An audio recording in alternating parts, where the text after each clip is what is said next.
Alam niyo, magandang balita. Ito ang nangyari na kung saan ay di umano ay naaresto na ito si dating congressman at dating chairman ng House Committee on Appropriations na si Saldico. Kasi ito pong si Saldico ang talagang sinasabi na isa sa, o siya po ang arkitekto. Bagamat ang tinuturing na mga mastermind di umano ay yung mas mataas po sa kanya. So ito po ay magandang balita mga kababayan dahil sa dito ho ay dalawa ho ang aabangan ho natin dito ho kay Saldico. Kung sakasakali na mapabalik na po sa Pilipinas, ito pong si Saldico. Dahil sa ngayon ay binabanggit ho at mismong si Pangulong Marcos Jr. ang nag-anunsyo sa publiko na nahuli. Di umano, ito pong si Saldico. Diyan po nang siya po nagtangkang tumawid sa Czech Republic at ngayon po ay naaresto diyan po sa Prague. O yan po sa Europa pa rin. So dito ho mga kababayan ay dalawa po ang pwede nating abangan.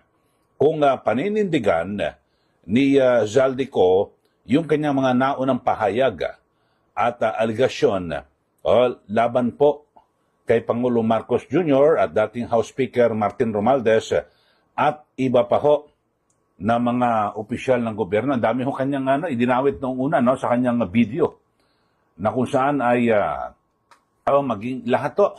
Pati si Congressman Sandro Marcos, lahat to mga kababayan, marami po ang kanyang ibinunyag na di umano ay sangkot dito po sa flood control scandal.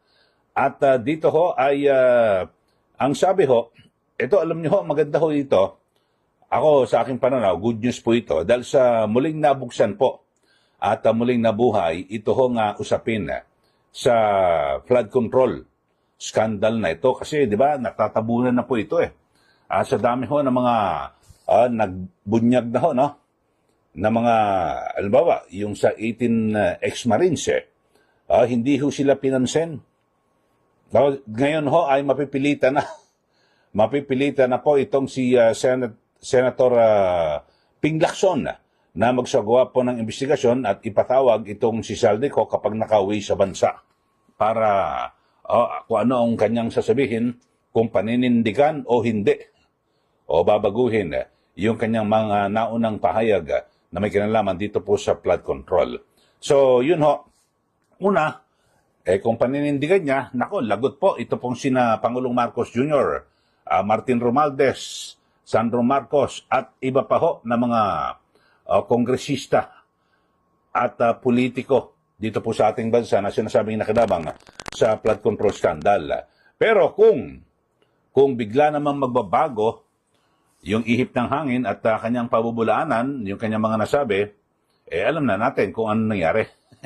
Di po ba? Hindi po may alis na isipin nating lahat na mukhang, di ba, baka pinressure o ano man. So, di natin alam ho, mga pinakamainam na gawin ay talagang abangan. Kung talagang totoong aresto, ito pong si Saldico at makakabalik na po dito po sa Pilipinas. Sa ngayon nga ho ay may mga report, halimbawa itong si DILG Secretary John B. Cremulya, sabi niya talagang fireworks na raw po ito.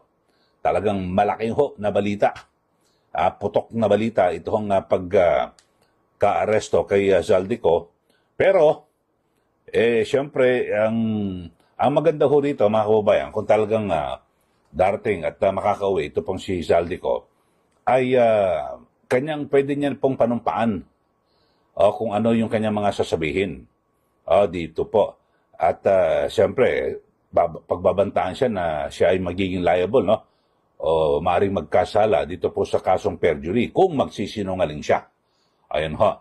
Pero ho mga kababayan, dito ho ay, ang pinakamainam ho rito na mangyari, talagang matuldukan na ho ito. Grabe na ho yung nangyari sa ating gobyerno, yung korupsyon, di po ba? So talagang napakatindi ho na dapat ho ay talagang mapanagot at mapanagot na ho yung lahat ho ng mga sangkot dito. Ito ho, alam nyo ho, di ba, yung 18 ex-Marines, ito po ay mga tauhan ni dating Congressman Zaldico, di po ba? At mismong si Zaldico, di ba, kinumpirma niya mga tao niya yan, at yung ibang mga tauhan ni Zaldico, nagsabi na yan nga, yung 18 ex-Marines, may mga papel at tauhan ni Zaldico. So dito ho, ang maganda ho mga kababayan ay siguro yung pagkaka-aresto kay Zaldico, kahit na hindi pa ho nakakauwi, maganda ho sana ay magsagawa na po ng investigasyon. Dito pong si Senator Ping Lacson, paharapin niya na yung 18 ex-Marines, di po ba? At imbestigahan, isa-isahin, ano ang mga naging papel nyo dito sa flood control scam na ito. Yung sinasabi nyo mga malay-maleta na pagdi-deliver sa mga personalidad na di umano ay nakinabang at sangkot sa anomalya. So, yun ho, iharap po yung 18 ex-Marines, tapos, ganyan din po yung si Gutesa, tapos i-confirm kay Zaldico kung totoo ang sinasabi nila. Parang ganun lang ho, mga kababayan. So, halimbawa, itong 18 ex-Marines, nandito isa-isa. Tapos, pagdating ni Zaldico, galing po ng Prague at paharapin din sa Senado. Ito yung mga sinabi ng ganitong 18 ex-Marines, pati si Gutesa. Totoo ba ito? Totoo o hindi?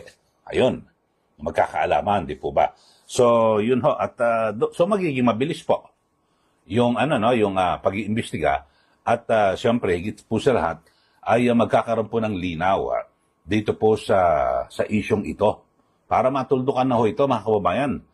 At di ba, ang binabanggit ho natin talagang hindi ho ito dapat na baliwalain pero ito ho, sa nangyari ho, good news ho ito para sa akin pananaw ho. Dahil sa balik ho tayo sa flood control na issue.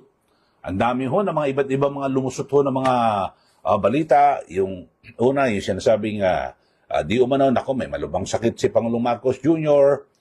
Di ba? Tapos, ito, pumutok ko yung krisis sa enerhiya. Yung ginawang pagyera ng Estados Unidos at ng Israel sa Iran. Ang dami-dami ho ng mga nahihirapan at sa atin dito sa Pilipinas ay talagang tayo po ay dumadanas ng krisis na ito dahil sa napakataas po ng presyo ng produktong petrolyo at naging dahilan para tumaas din ito ang presyo ng mga bilihin maging ang mga serbisyo. At sa katunayan, dito po sa Metro Manila, talagang yung at iba pa hong mga syudad sa ating bansa, lumawag po yung traffic. Di ba? Yan lang pala ang magiging solusyon. Itaas ang presyo ng produktong petrolyo at wala ho, masusolusyon na po yung problema sa trapiko. So yun ho. Tapos, yung ipinipilit din ho, yung issue po sa impeachment. Di po ba? At sa katunayan, di ba, yung pagdaluho ni Ramin Madriaga, diyan po sa House of Representatives, sa House Committee on Justice, talagang naging laman po ito ng lahat po ng mga pagbabalita at maging sa mainstream media at again din po sa social media. Yun ho, talagang pinag-uusapan ngayon at depende, kanya-kanyang kampo ho. At talagang nakakatuwa ho na manood at yung mga abogado ho, mga kababayan, ang nakakagulat lang ho. Alam na nilang maling-mali, pero meron ho silang kinakampihan. Talagang pinatutuhanan at talagang sinasabi nun, nako, hindi, ganda ng sinabi. Yung Madriaga. Samantalang kitang-kita na ho sa ating dalawang mata at dinig na dinig ho natin na talagang nagsisinungaling. Ang dami ho na mga pinabulaanan. Medyo may sinasabing restaurant o yung may-ari, si attorney, na kung saan pinabulaanan, pinakita ko yung pwesto niya ng kanyang restaurant na kung saan sabi doon daw ginawang doon meeting place o lugar na kung saan doon daw meron siyang bitbit na pera. Tapos isang mall sa Lubao, pati yung cheque na inilabas ho, mga kababayan, parang mali-mali. So ang dami ho. Tapos yung sa painting, talagang naglubid po ng kasinungalingan. Pero pag narinig nyo, yung ibang mga, dati ko mga hinahangaan kala ko gagaling ho ng mga abogado Pero biglang, dahil sa meron po silang sinusuportahan na partido o kampo, biglang parang binago ho eh. Dapat ho, talagang kung ikaw ay tunay na, na abogado, doon ka sa tama. Kung ano ang tama. Meron ho mga ganyan, na mga abogado ho dito sa ating bansa, na bagamat sabihin natin, yan, dilawan niya, kung ano man, talagang kung ano ang mali. May mga mambabatas din yan. Katulad na lang to si Congressman Ega Iricia ng Caloocan. Dilawan po ito. Siya po ay miyembro ng Liberal Party, pero talagang umaatake ho siya at ang sabi niya, hindi. Basta doon ako sa tama. Yun ho ang yun ang dapat ho na gawin ho ng ating mga politiko. At maging na mga abogado. Kasi nanumpa ho kayo eh. Kasi alam niyo ho pinag-aralan niyo naman sa kolehiyo pa lang ho. Di ba? Sa College of Law. At nung kayo ay makapasa sa bar, sa bar exam, tapos nanumpa kayo bilang abogado, yun ho mga kumain, talagang dapat ho, wag niyo hong babaluktutin kung ano po yung batas. Di po ba? Bagamat talagang dito po sa atin, yung mga batas, talagang marami pong butas. Depende ho kung, kung sino po yung kinakampihan. Ganyan ho. Talagang, ganyan ho. Pero pag kitang-kita na ho, yung mali at kasinungalingan, wala na, hindi mo na pwedeng kampihan. Ang pinakamainam mo sigurong gawin, huwag ka na mag-comment. Kung alam mo na, halimbawa, dito kay Ramil Madriaga, isang abogado, meron sinasabi, dati pandin, tapos pag nakikita mo, yung ibang mga congressman dyan, sa apelido pa lang, talagang yung kanilang mga, kanilang mag-anak na nooy naging tanyag sa larangan po ng politika, tapos biglang nababago po, yung kanilang mga pahayag sa ngayon, wala, nakakadismaya lang ho. Talagang kitang-kita ho natin na yung issue po ng politika at ang namamayan. Bagamat dito, siyempre, sa impeachment, talagang politika. Alam nyo ho, dito, hindi ho pinag-uusapan na rin ang legal Kasi talagang nag-attempt na rin po sila na subukan na, sige, gulpihin natin yan. At baka may marami tayong mapaniwala kung gaano kasama itong vice presidente para bumagsak yung kanyang rating. Kasi kapag bumagsak, at saka tayo kukuha kasi hindi ganun kalakas, at least makakalaban ng kaunti, makakadikit. At yung may posibilidad na manalo. Parang mga ganun ho, mga kaumayan. Kasi alam naman natin sa eleksyon, kumisya kahit na number 1 ka na Diba? Pag binakbakan ka, siniraan ka, pwede ka bumagsak Ang dami na ho nangyari yan. Yung kay Manny Villar. Diba? Sa mga rating noon, talagang siya po ang nangunguna. Pero binakbakan ho siya. Di ba? Yung ang tumira ho dyan, si Senator Ping Lacson mga kababayan, talagang yung sa Daang Hari, yung isa sa inyo pong matatandaan siguro, yung kalsada ron sa Daang Hari, talagang binakbakan ho si Villar at sinasabi na napaponduhan at napagawa yung yung kalsadang yan, Daang Hari, at dinaanan yung kanyang mga property na nakinabang kung kaya't yumaman ng gusto. Tapos yung pangalawa ho, itong si dating VP, Vice President Jojo Binay, na talagang nangunguna rin ho. Na binakbakan ho yan, di ba? Kasama dyan sila Trillanes, Coco Pimentel, Cayetano, lahat to talagang bumira.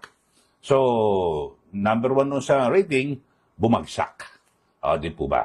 Ngayon naman, itong si VP Sara Duterte ay talagang nangunguna rin sa mga survey, tinatangka ho na pabagsakin. Pero tingnan ho natin kung mabagsak. Pero ako sa aking pananaw, yung kaibahan po ni VP Sara ay mas mabigat po yung kanyang mga taga-suporta. Meron po siyang baluarte, bailiwick.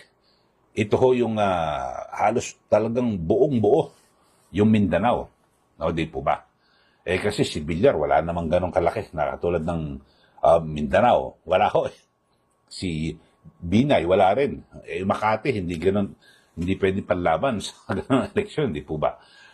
Si VP Sara, meron pong Mindanao Tapos, malakas din po siya sa Visayas. At sa Luzon, yung masang Pilipino, marami-rami rin din humakumpad, basta mga Bisaya.